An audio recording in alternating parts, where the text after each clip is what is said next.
The Blendtec Rapid Rinser is a fantastic tool for speeding up service in your establishment, but there are a few external factors that could create issues after a very long period of use. I'm going to give you a few quick troubleshooting tips to help you get back on track and show you how to carry out some basic maintenance using the Rapid Rinser service kit.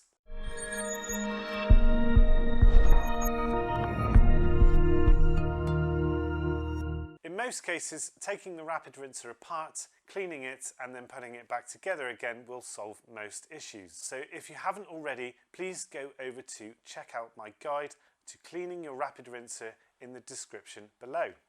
Assuming that basic cleaning has not done the trick, don't worry, as there are a few other things that we can try to get your rinser working again. Disconnect the rinser from the mains water supply and open up your Rapid Rinse unit. On the underside of the upper shell, you should see a small metal disc. This is a thin magnet which opens the water valve when you push the rinser down. If for any reason the magnet is missing or has been dislodged, your rinser won't work correctly. If you still have the magnet, you can simply re-stick this to the recess in the upper shell using some very strong glue. However, if you have lost the magnet, contact your Blendtec dealer and ask for a Rapid Rinse service kit. The ordering code for that is SRV669. Assuming all is well with the magnet, we'll move on to looking at opening up the water valve assembly. Now, this can be quite fiddly, so lay out a towel on a bench so that you don't lose any of the parts. With a Phillips head screwdriver, gently undo these 4 screws and then remove the valve cover. You'll notice there is a small O-ring that seals the water channel.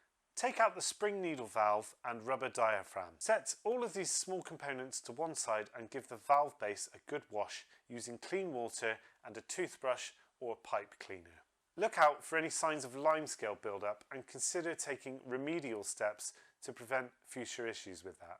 If the spring on the needle valve is very rusty, or if you notice that it's somehow not very springy, it could be time to replace that part. Check for signs of wear to the O-ring seal and rubber diaphragms. If they have perished somewhat over a very long period of time, these can be replaced and they're all found in the Rapid Rinse service kit which I mentioned earlier. Put the valve assembly back together by first inserting the rubber diaphragm, ensuring that the lower lip fits into the channel in the valve base. Drop the needle valve into the valve cover whilst holding it upside down and then pinch the valve cover together with the valve base. Turn the whole assembly upright, replace the O-ring and then reconnect the whole valve assembly onto the bottom shell of the rinser using the 4 screws. One other thing that could possibly be an issue is that water sprays out of the nozzle but at an unusual angle or as a direct jet of water. This could be due to the nozzle vane which can be found inside the nozzle. It's a small piece of black plastic